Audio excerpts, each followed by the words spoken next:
Suit up, strap in, warm the tires, and leave on yellow. Time for the MitsuTimes podcast, presented by MitsuTimes.org, the home of the fastest Mitsubishi cars.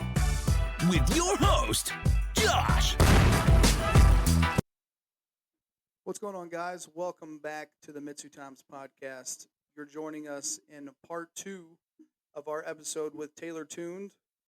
Like I said, there's a lot of information, so I hope you enjoy. All right, Taylor, so we talked early on about Kyle's Evo 9, I believe it is, with the 4B11 in it. If you could build the ultimate all-generation Evo using parts all the way from the 1 to the 10, what is your perfect Evo look like? It would actually be his car. We worked together on that quite a bit, and he did, the fabrication and a brunt of it. But like that car is probably the best of both worlds. You get a much lighter chassis. The most advanced that you can get in that generation before going to the 10. His is an Evo 8, not a 9. But or it might be a 9. I don't know. I'll get back to you on that one. But the 8 and 9 chassis are pretty similar. Right. But it would be one of those two with a 4B11. You get the better engine architecture. You get, 4-bolt mains. You get your aluminum blocks, so you're cutting down some weight on the front, which some people would view that as a bad thing. But you can always add that back with a weight plate and, some other trickery there. But, right. You get a better flowing cylinder head, you get MyVec, and it's just a better overall package. The transmission's a little easier to work with. Parts are a little more expensive than like the 8 or 9 because they're not as,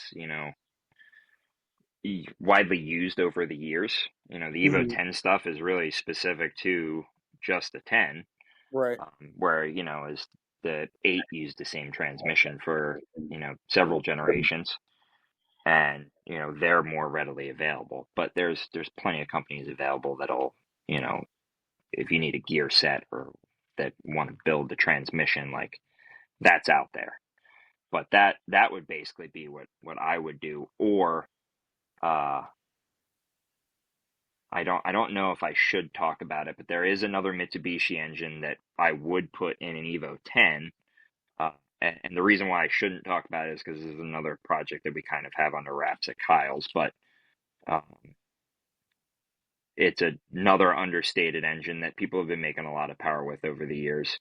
But it's larger displacement, and the aftermarket isn't as good for it, which brings in its own set of challenges. But that would be the next step of things if I had to go there. If not to give too much away, but if you had to think of like a new 3000 GT, but in a shorter, sportier body, you can kind of let your mind go wild there. But yeah.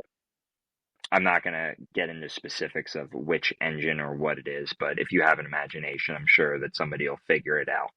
But I'm definitely putting 2 and 2 together there.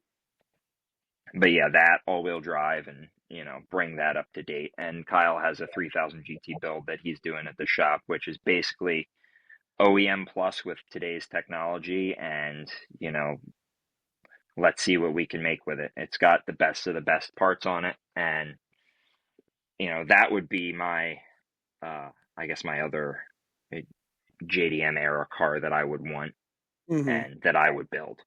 Would be, a nice 3000 GT in that spec. And then we have a couple at the shop laying around that we're going to do some fun stuff with as well.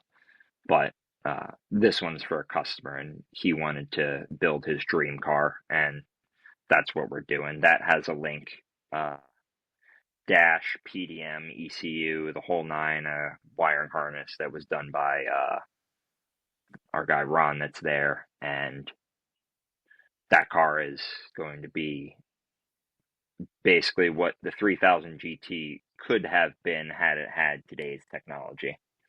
Now, is this the one that's that beautiful yellow color you kind of see in the background sometimes? Yes, yeah, that's that one. That's been a year long. Well, uh, I think it's going close to a year process for that. We were waiting a long time for the transmission stuff to come back to us so that we could get it all back in the car. But I had, taken the axles apart, rebuilt them. That car has been repainted and powder coated and re-zinc plated on all the hardware that you can get access to. Like the underside of it's been resprayed and uh recoated for like undercoating, and the car has been wrapped in that color, which is very close to the factory yellow.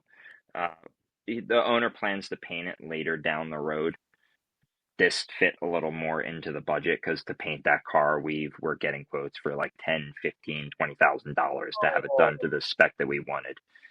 So we have a friend of ours that owns a shop who's been doing wrap for a very long time who rewrapped the car for us, and you can't tell that it's not paint unless you absolutely like know what you're looking at and you're really picking at it with a fine tooth comb.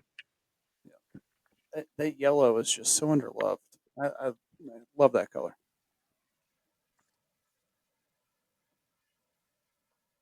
Well, Taylor, what would you say out of from Evo 1 to Evo 10? What's your personal favorite, even if it's not mechanically? Which one do you think is just most perfect for you? I personally have always had a soft spot for the Evo 5. And this probably comes from like having Gran Turismo 2 as a kid. That was one of my favorite cars. That and the Evo 6. They're both Yep. kind of somewhat interchangeable, depending on if you want bigger fog lights or smaller. Um, but that's my favorite generation of cars in general. Is like that '90s era. Um, the FD RX-7 kind of fits in there. Yeah. 300ZX. Like, think of every JDM car that you can from the '90s. I like all of them. They're all my favorite. Um, my ultimate unicorn would probably be like a R33 GTR, and I know that's the biggest one besides the R35, but in my opinion, that's also the best looking one out of the bunch. Yep. And I feel like you used to see a lot more R32s, 33s, and 34s. You don't see them as much anymore. So a lot of that actually happened because the company Motorex that imported them got raided by the feds years ago, and they wound up tracking down a lot of those cars and either crushing them or exporting them because Wow. they were imported under false pretense. They were said that they were crash tested and brought up to safety standards, before they were 25 years old because we have that stupid rule. Right. Um, Chicken and wings. the people that were able to keep them kind of just stuffed them away in storage so that they couldn't be touched. And now the cars are so expensive that you can barely touch one unless you make an outstanding amount of money. Hmm. And it's a shame because like you could pick up a clean GTR, in the early 2000s for, you know, 15 to $30,000, and now you really can't touch one for anything that's, remotely reasonable because uh, this is just me, but I wouldn't pay, a couple $100,000 for a GTR. I'd rather just go buy a Porsche. Right. So, and it's one of my childhood dream cars, but I still, it's not worth that. The car was, 30, 40, $50,000 new. Hmm. I know inflation has, changed the value of our dollar, but Not that's that a discussion for a totally different podcast. much. This is about cars. So So, Taylor, let's say that I'm a customer. I hit you up and I say, dude, I don't care what this thing runs. I don't care if I can even drive it on the street. I just want to see 1,500 horsepower on the dyno. How are you handling me? so I have a quality over quantity approach when it comes to my customer base. I would rather work with someone who wants to spend the money right the first time and who has a realistic expectation of like what it's going to cost. If you came to me and you're like, I want to build a 1500 horsepower car, I don't care. I would tell you it's going to cost, anywhere from, 80 to $120,000. Like, are you comfortable with that number? Because if not, there's no point to have any more conversation. Right. Because if you think you're going to get that for 30 grand, like it's not going to happen. You might be able to, if you're good with your hands and you're good at assembling engines and like that you could do it yourself, you might be able to do it for a fraction of that. But like the amount of labor hours that go into it that need to be billed to do it at a shop, like you're not gonna be able to realistically do that. And I think the biggest thing with me is like if you have realistic expectations and you're an adult with the way that you approach the situation and like, hey, even if your car isn't like the best, like say like, hey, dude, I've been screwed over by XYZ shops. Like I just need the thing to run. Like I know it's not ideal and I want to revisit it. Like that's okay. That's a reasonable expectation. And if you tell me, hey, I just want to tune it as is and like get it to do what I need it to do, we can revisit it in like a year or two when I've recouped. I could do that. Um, but I'm also going to be very fair and be like, hey, this isn't ideal. Like if you have a power number in mind, throw it out the window because I'm only going to make what's safe and what's going to last. Mm-hmm. So if you have like a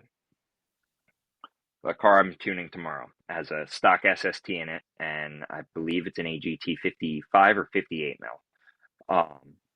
And we're doing flex. The car has the potential to, max that turbo out, but I have to work within the limitations of, the clutches that are in that transmission. And, now with the software available for the SSTs, like we're able to crank line pressure up, and then I have uh, my method of, massaging the ECU side tables that get them to, before you even touch the software side of the trans, like I can have them shifting, within a quarter millisecond and they lock up and don't slip. But the factory clutch is still only going to hold so much torque before it gives way. So, like, with that in mind, like, the customer's like, I don't care what it makes. I just want it to be reliable and, let me enjoy it and drive it back and forth to shows.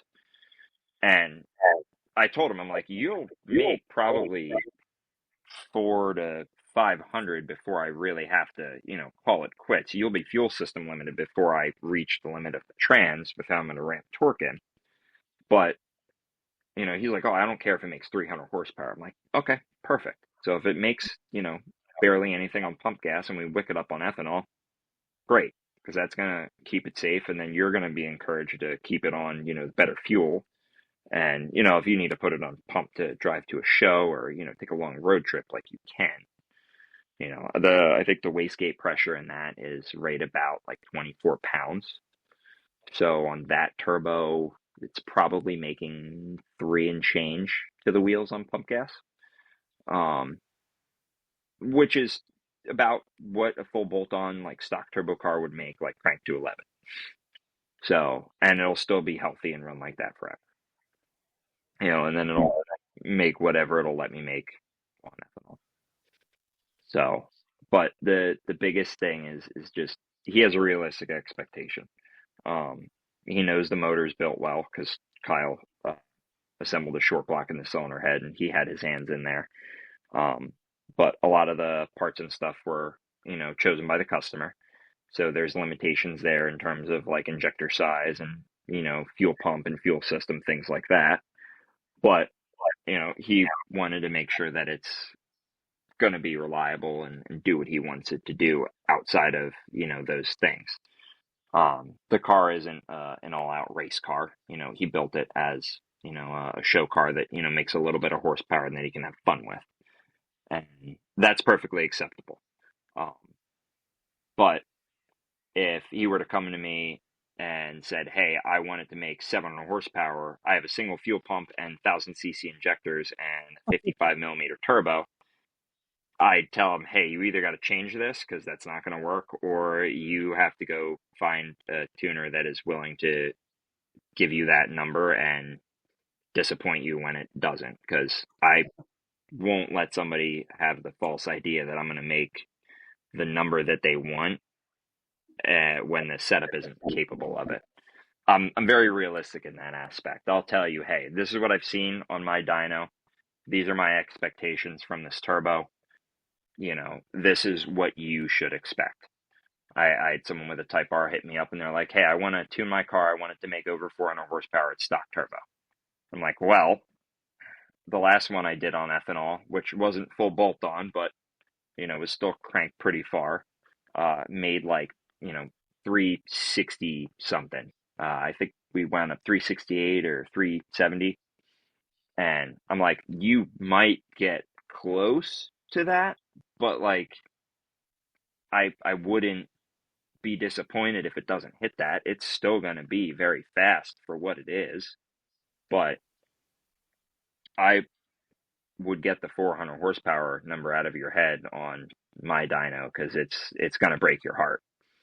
If you want to see that number, put it on a hub dyno or a dyno jet, and then you'll see that number. But on mine, it's not going to do that. And if that's what you want to see out of it, I'm not your guy. Yeah. I that's definitely someone I wouldn't want to deal with. Yeah,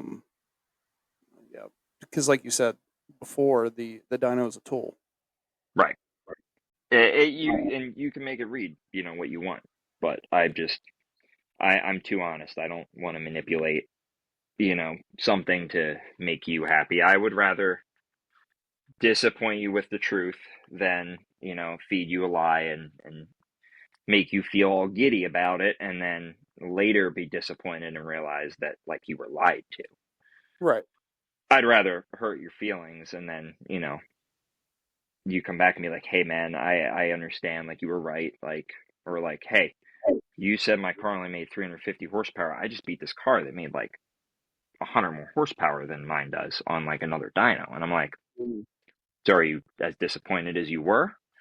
Or do you think the other guy is blowing smoke up your ass? Because at the end of the day, it's just a car and we're here to have fun. So like, Right. as long as the car is fun for you and it's reliable and you can enjoy it, that's what's more important to me. I don't care about the horsepower at the end of the day. Nor honestly do I really care about the money. I do this because I enjoy it. So if I'm not enjoying it, I'll just stop doing it at some point. Right. But I love the motorsports industry, and I don't see myself going anywhere.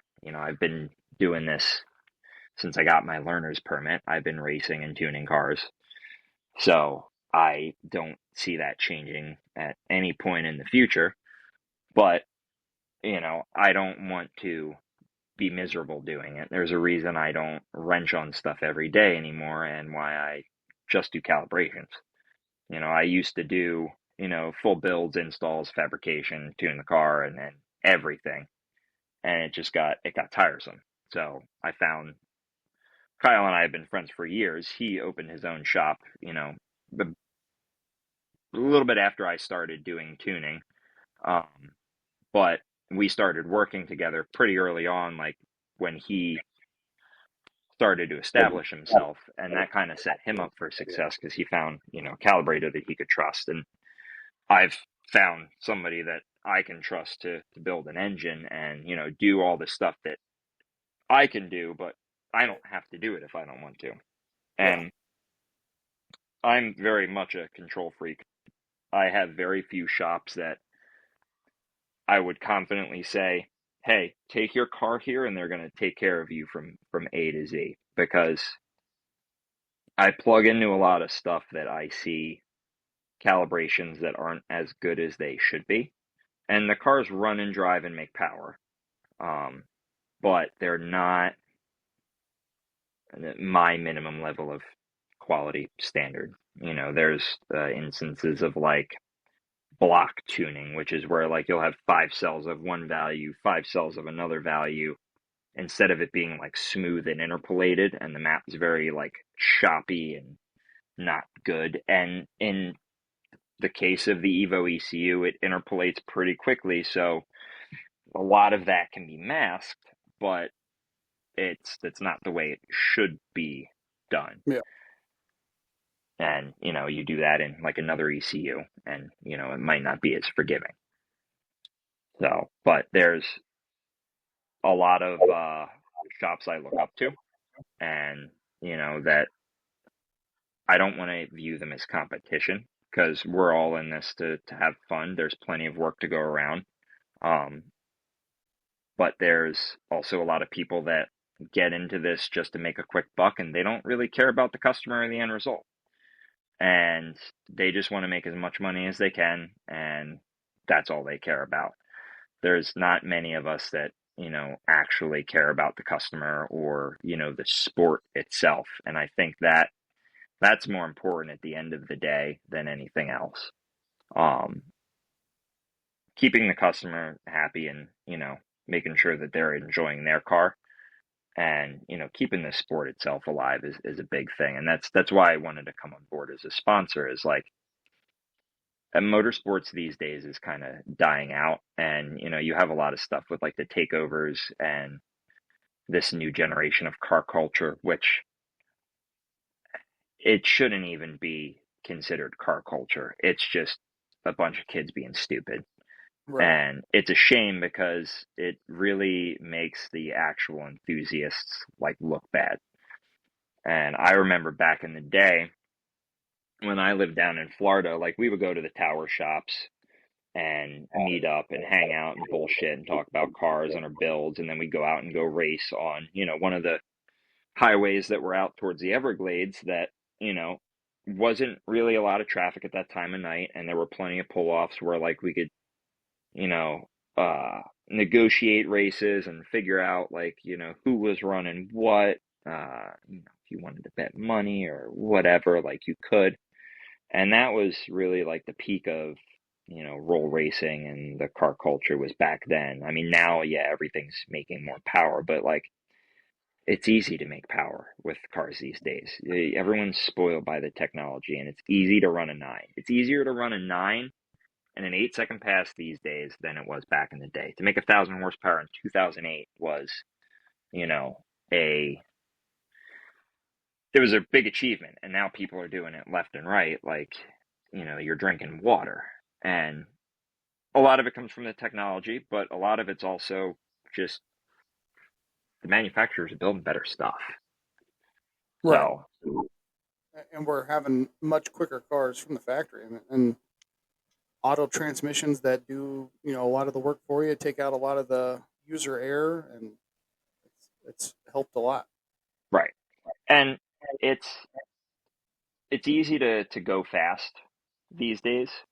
And they've changed the rules a lot to allow like the factory stuff to run like without cages. Right. But I think a lot of people also skip that safety aspect, because the cars are so fast from factory. You're like, oh, I don't need a roll cage, to go 8s, 9s. And then, you have incidents where like you'll have a crash that's bad, and someone will die because they didn't have the safety equipment. And I think that's what a lot of people overlook. And I'm guilty of it in my street cars. I'll make 800-900 horsepower and not care. But, if you're going to seriously get into competing, like, you need to be safe. And, at the end of the day, your life is more important than, the car or a sport. And it's not just your life that you have to worry about, it's other people. And I think that's one of the other things that people don't realize. It's like, oh, I'm just going to go fast and not care. I'm going to use these cheap parts. I'm going to go run a time and like whatever. But God forbid something goes wrong, you're on the hook there. Right. And I think some of that has to deal with like, when you're in a stripped out, 1G DSM running a 9-second pass at 140, it feels like you're re-entering the Earth's atmosphere. But whenever you're in a Mark V Supra, it just feels like you're on the way to get groceries. Yep. So Yeah. you don't realize the danger, I guess. Yeah. Yeah. And it's chassis. Chassis are better. You have a lot of electronic safeties now that we did back in the day. And it's everything's more well built and it's smoother. I guess the power delivery is better in the newer stuff. You know, just turbo technology, VVT, the fuel injection, direct injection. Like even in the last like 5 years, like things are just getting exponentially faster as time goes on. Yeah. Well, Taylor, I know we didn't have this in our show notes, but you mentioned it. What's your outlook on the SST transmission? I think it's an undervalued item. It does have its quirks and its downfalls, but with it being uh, more looked into now, I think it has the potential to be better than the sum of its parts, I guess. That might not even be the right term of phrase, but it's very undervalued as a transmission, and I think it's very misunderstood. Um, I have always had good results with them, and I've taken a different approach to the tuning than some tuners.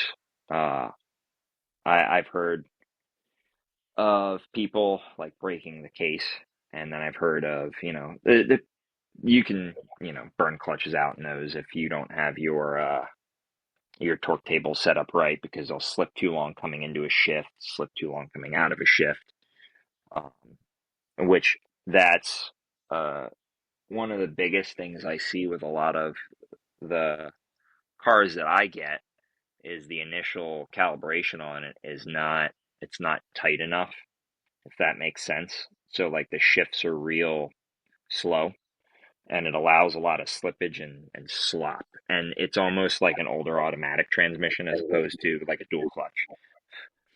The dampers on them have issues, but there's, you know, companies that do rebuilds on them and that, Right. have upgraded springs and stuff. So like you don't have to worry about that so much anymore.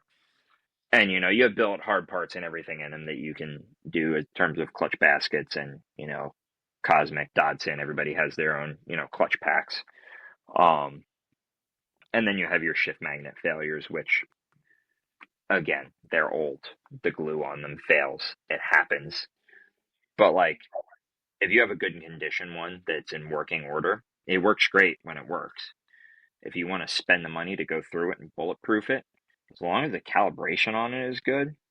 I have two customers that constantly beat theirs and they're fine. Matt Marshall has an SST Rally Art that has our G30 kit on it that makes, right around 500 and some odd horsepower, and he autocrosses that thing and takes it to the track religiously. I'm pretty sure at that point, I think the car's been together for close to 2 years now. And his transmission was built prior to him coming to us. So all he's done is maintain it, and that's it. And he wasn't happy with, how it drove really before. Um, so that was part of him wanting to come in and get retuned. But then he also, at the same time, was like, I just want more power. At the Mm-hmm. same time, I'm in here. I might as well, you know. And right now, it's at that perfect power level where, like, it's not too much for an autocross track, but it's just enough for the racetrack. And, he could take it to NJMP if he wants and run it like that. Or, his favorite thing is autocross, and he's pretty good in his category. He's a good driver, and the car's been very reliable for him. The biggest thing with the SST, aside from the tuning and, just maintenance and build in general, is keeping it cool. So, I mean, if you don't have a good transmission cooler on it and, there's no fan, or if you beat on it cold, if you don't have like a Dodson heated sump or similar, like you're gonna wear it out faster than, if you're keeping it cool and maintaining it as often as you should. And using the correct fluid in it is another thing. So there's a lot of mystery with the fluids. I recommend just using the factory stuff because you can't go wrong with it. I have a customer that's used the DCTF from O'Toole that hasn't had an issue, and he's still on his stock transmission. But then we have people that, have used an aftermarket fluid and it totally wastes the clutch packs in it. And Oh, that's why a lot of the companies that build them won't warranty it if it's on the factory fluid.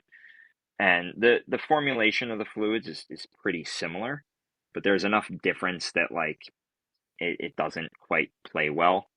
Um, in the automatic transmission world, in a totally different industry, if you get moisture in your in the ATF and it's not hot enough to boil it out, or you say you have a cooler issue where you happen to be running your trans fluid through the radiator and you get a pinhole in the rad and it starts putting coolant into the transmission. you know a lot of those clutch packs will absorb the water, and when they get hot they slip, and uh, that can happen with some of the other fluids too. Is if your additive package is wrong and it doesn't allow the fluid to get up to a certain temperature because the fluid is a different viscosity. right. Or if you short trip the car a lot, if that fluid doesn't keep the moisture from inside the clutch packs, like that can happen with the SST too. um, Water in oil is not good in any application. It doesn't matter what it is, but especially not in that type of environment.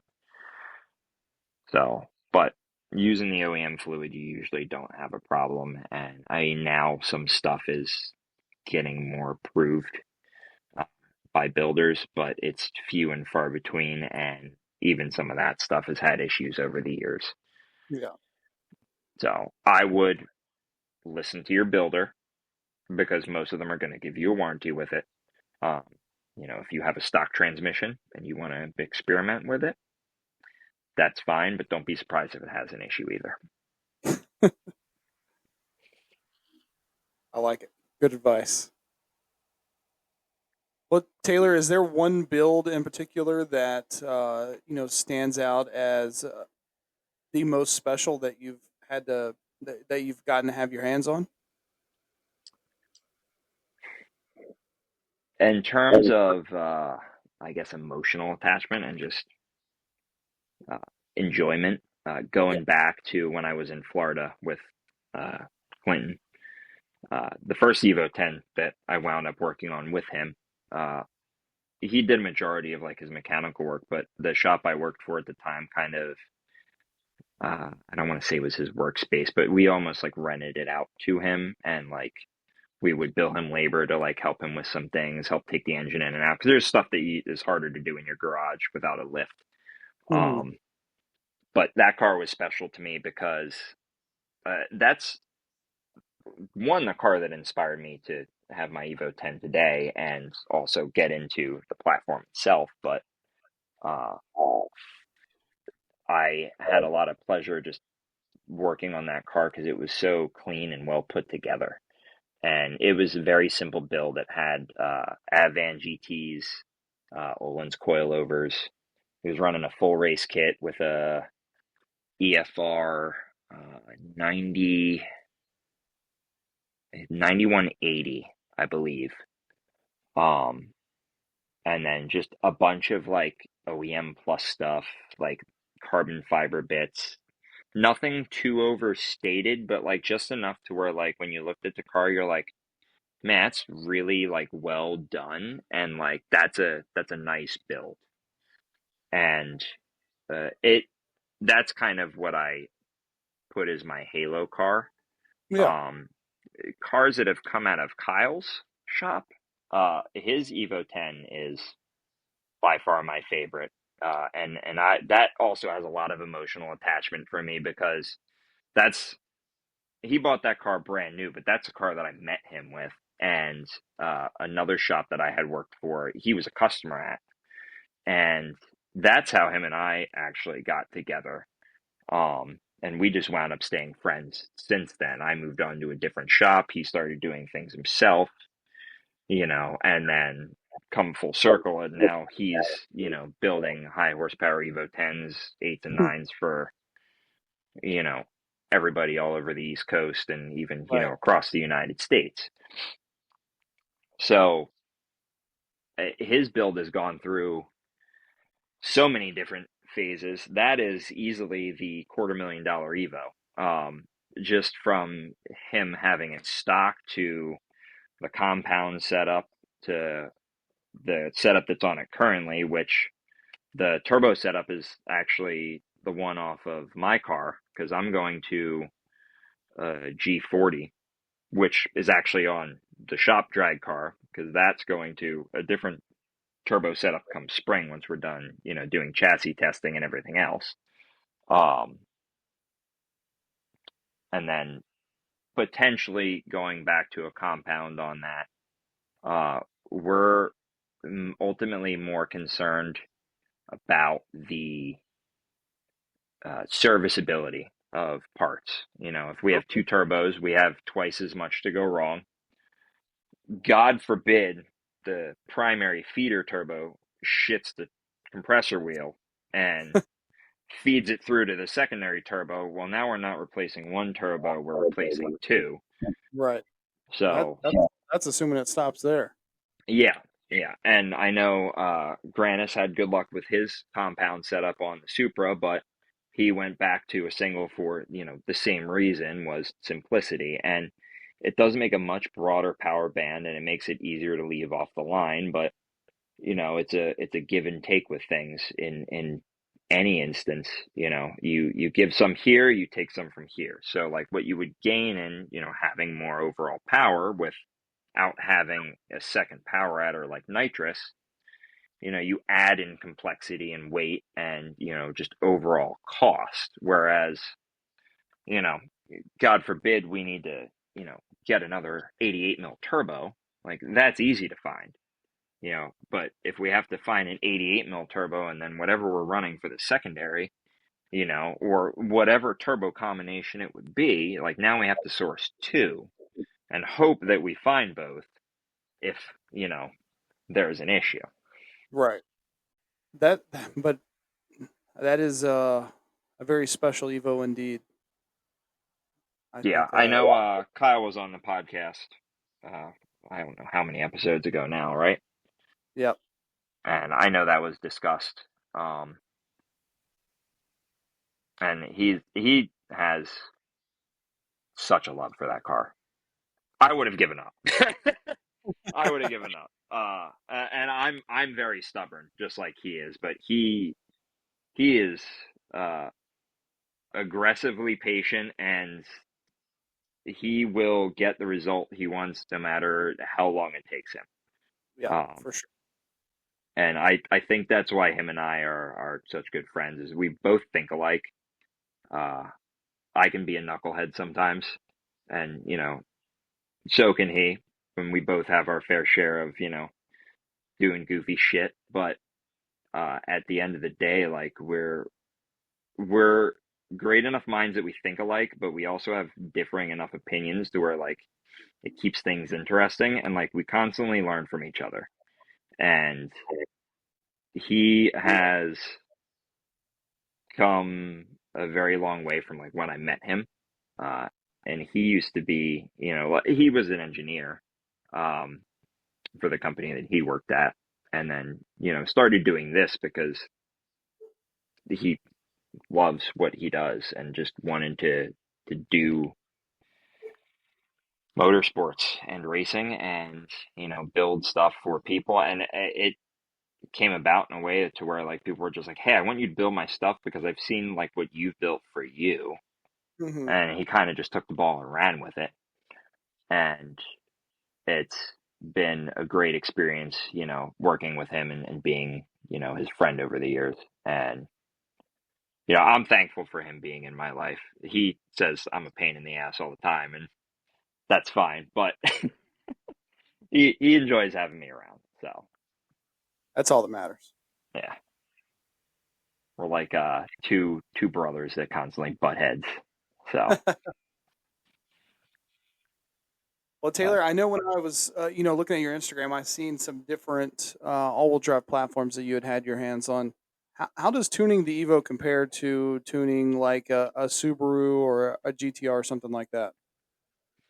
um, so an engine is an engine, and it's basically just an air pump. So if you step back and don't view it as it's this car, and you just look at it as, oh, how many liters of air am I displacing, and what am I working with as a system? That's all you have to do to think about it. Every engine is going to want something different in terms of like timing values, and that's if you want me to get really nerdy and technical. Uh, timing is based a lot on bore size and the overall base efficiency of the engine. So if for a given, say that both engines are equally as efficient, which in that doesn't exist when you go up in displacement. But say they both run the same V identically. A larger bore is going to want more timing because run, you have to ignite the fuel charge earlier to have peak cylinder pressure, at the right, crank angle. Um, because there's just more area to travel because you have a larger bore. Uh, Same thing goes where, like, if you have a really large domed piston, and this is very counterintuitive, so you have more compression, but because the dome is larger and you have more surface area of the piston, like your flame front has to travel further, but you might be limited by the octane of the fuel you're running, and you might not be able to run as much timing as you need to make, peak power there. Same thing with like if your stroke is different. A longer stroke is going to want less timing because you have more dwell time at TDC. So there's more pressure. Your pressure stays longer and there's more stress in, I guess, the simplest terms. So if you only look at it as it's an air pump and how does that air pump function and where is its efficiency going to be, Hmm. you're going to wind up more or less like going through the same process.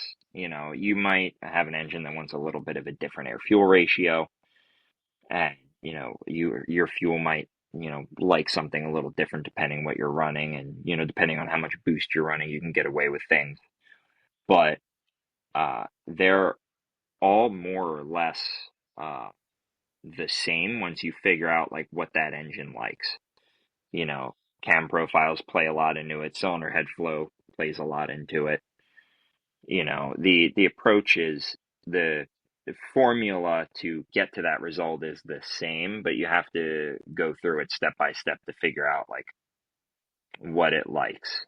If I'm tuning an unknown platform, for example, um, at peak torque, you're going to want your least amount of timing, and then you can ramp timing in, as you go towards redline. Um, and this is in terms of turbocharged stuff because NA stuff has a little bit uh, of a different tendency to a point, but there's weirdness that goes on there in different theories. Um, but if I'm tuning an unknown turbocharged platform, I'll run it rich and pull a bunch of timing out of it, and then do a hit and see like where we're at. And you can kind of, once you do enough cars, understand like how the car feels and sounds. Hmm. Um, and this is why e-tuning sometimes can, be a little difficult for some people that are maybe newer to that platform. Is you're losing out on a bunch of senses. You're only able to see like the data. You can't hear it, smell it, touch it, like any of that. Yeah, that makes And sense. that's you get a lot of data through your senses. So if you know that the car like feels really lazy, like you might just be grossly undertimed, if your air fuel's, somewhat close. Um, or you may have a major restriction somewhere. But like if you've done all your checks, you should know like, okay, it's good enough to where like there's no intake restriction, no exhaust restriction, like everything checked out good. you can, add a couple degrees of timing and see how it responds. And then obviously if you're tuning on the dyno, like then you can watch and see like, oh, I picked up 30 horsepower when I added 2 degrees. Well, okay, I know that I can, add more here, but also playing in the fact like if you're working with an engine that you never have and you don't know like where its strengths and weaknesses are, Hmm. you should almost do some research beforehand and kind of see what other people are getting out of them. So then you have an idea, um, which is like if I'm working with something that I never have, that's the first thing I'll do is like, okay, who's making what with these? Where do they make peak torque on these turbos? Like, okay, so if I, start with, less timing than factory, just to be safe, I can do a poll and see where I end up and then add it back in as I go. And then, I can kind of get to those same numbers and shape the curve how I need to and all that. So, and there's some people that'll just hop in the car and throw like all the timing at it and send it, and then it shits a rod out of it, and you're like, I don't know what happens. And I've seen that a few times with people as well, and it's just like I don't know what you were expecting, but Sometimes actions have consequences. yeah, every action has a consequence. Whether it's innocent or not, Right. every action has a reaction, and it's how you put the ball in motion that really determines at the end of the day what your end result is. If you go about it with caution and do your due diligence and, you have a thoughtful approach to it, you'll probably get a good result, even if you don't know what you're doing. If you're methodical in your process and like you're learning along the way, like you'll be okay. But if you go about it haphazardly and you just do whatever it is that you want, then you're going to, potentially end up on the wrong side of things and not get the result that you were expecting because you didn't take any precautions. Right. Yep. Well, Taylor, recently, have you noticed any trends among Evo owners when it comes to, getting their car tuned? Have you seen more track builds recently, or maybe even more street builds? I've seen a lot more people, as the cars have become more affordable, get into them to build, uh, like show cars, and it's mostly the younger generation. Yeah. Um, you know, uh, Back in the day, like the Hella Flush thing was really a big thing, and like that was cool then because you were trying to fit like, a big tire and a big wheel in like a reasonable space, but like not 30 degrees of camber. Like you had just enough to fit the wheel and tire package. But as time goes on, that started to get sillier and sillier to the point where we are today, where everyone has 30 degrees of camber and, a 12-inch wide wheel, and they want to like cut up a car that, is a classic, and because at this point they almost are. And, the Evo didn't have record high production numbers, but like if you do it to a car that's been crashed or something, great, by all means, build your car how you want, Hmm. but don't cut up a clean car and ruin it because you'll never make it clean again. You can't make it new once it's not. And I see that with a lot of platforms. It's not just the Evo. Everyone is, uh, the younger generation is just building a car for clout. They're not necessarily building it to race or um, to enjoy. They're building it to chase a power number or to, be the lowest car or to, have the loudest pops and bangs tune. It's not specific to one brand or just Evos in general. It's all across the entire car community. And it's a shame because like it a long time ago, like, flames and all that stuff it was a byproduct of horsepower and just things not being, efficient. And like it was cool to see like a GTR or something do a pull and then you let off and just like, oh, well, the diverter valve's open. It ran rich. Like there's 1,000 horsepower worth of fuel that, just happened to not get burnt for that couple milliseconds. Like, wow, that's neat. Like, awesome. Everybody likes fire.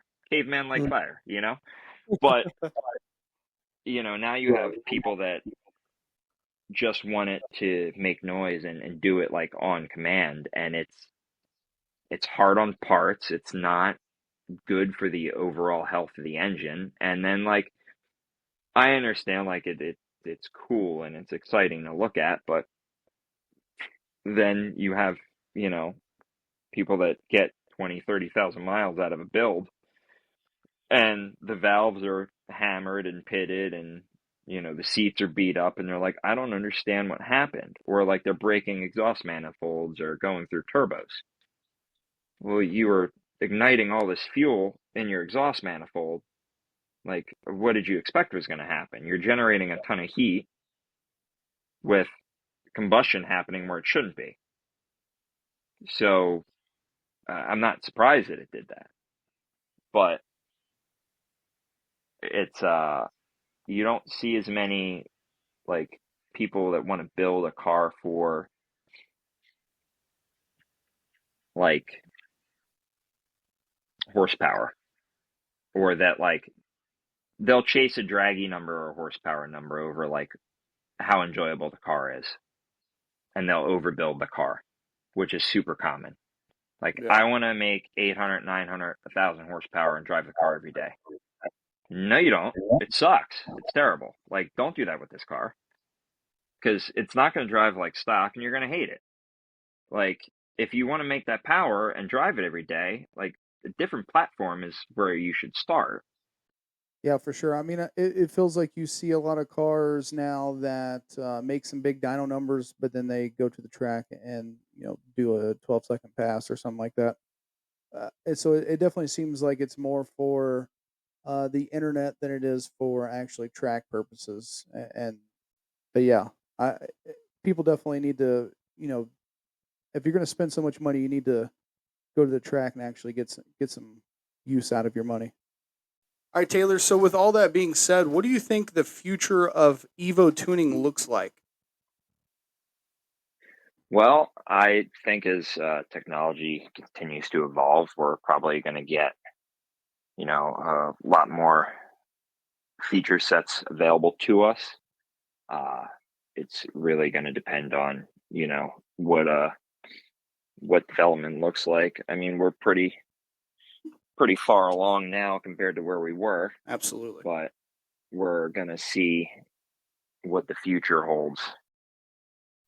With goals of both helping project the platform to go quicker, but also help keep the platform on the road for the more street user friendly fan. Right.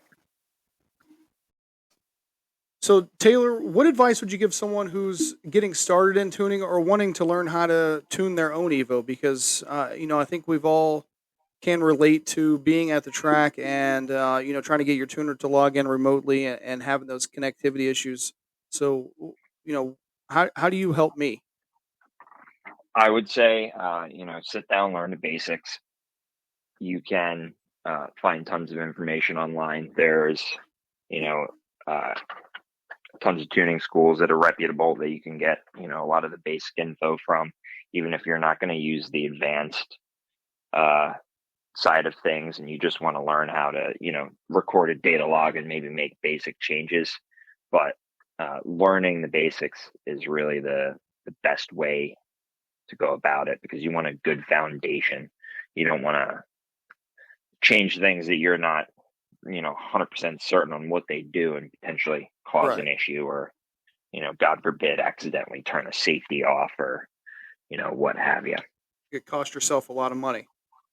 Yeah, and on that, in that token, being cheap can get expensive, and if you're potentially in over your head, maybe it would be best to pay professional for just some support, or get with spend the extra money and get like a private tutoring lesson from someone who's willing to provide that service, just to make sure that you're not going to destroy your investment. Yeah.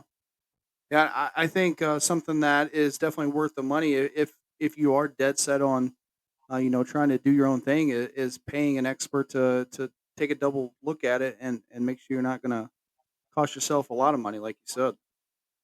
Correct. And I see it a lot where someone will learn the basics and they'll, be like, hey, I kind of figured this out, and then start charging people and well before they're ready to.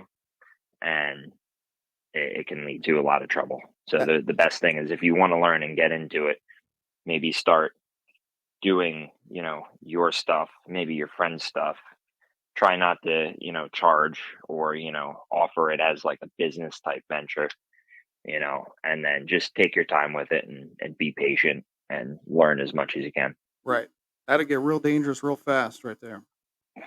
Mm-hmm. So, Taylor, where can people find and follow you on social media? Reach out to you and get their car tuned and, pick your brain a little bit about what may be best for their setup so they can get you in on the keyboard down the road. So I'm not huge on social media. The only real place I have is Instagram. That's probably going to be the easiest way to reach me. Otherwise, you can do TailorTuned@gmail.com if you want to send me an email inquiry. There's a link to my email on my Instagram. I do also have a YouTube channel with a couple small things posted there, but nothing really serious. It's more so for my own enjoyment. If I decide to make a video and post it for, somebody to see, track day videos, things like that. It's something I want to get more into down the line, but just haven't really had the want to pursue it too much. Gotcha. You do have plenty of very nice dyno pulls on Instagram that should be very well motivating for those who are looking to, follow you and all that stuff. Yeah, and my goal is also to like inspire people to get into, the sport and, the culture. There's a lot of